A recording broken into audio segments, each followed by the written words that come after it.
In this video, I'll show you how to install Google Keep on your Windows PC. To begin, open your web browser. Head to the search bar, type in google.com and hit enter. Now, go ahead and sign into your Google account using your credentials, your email and password. Once you're in and see your profile picture up there, look for this little Google Apps icon right up in the top corner and click on it. Scroll all the way down, find Google Keep and click on it. This will open Google Keep right in your browser. To install Google Keep as a standalone app, just look for this little button in the address bar and click on it. But if you don't see that button, no worries. Click on the three vertical dots, the menu icon.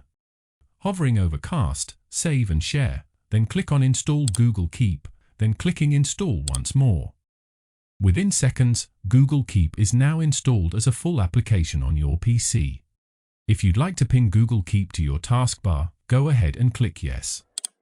Google Keep has now been successfully installed on your Windows PC. Thank you so much for watching, and I hope you have a wonderful day.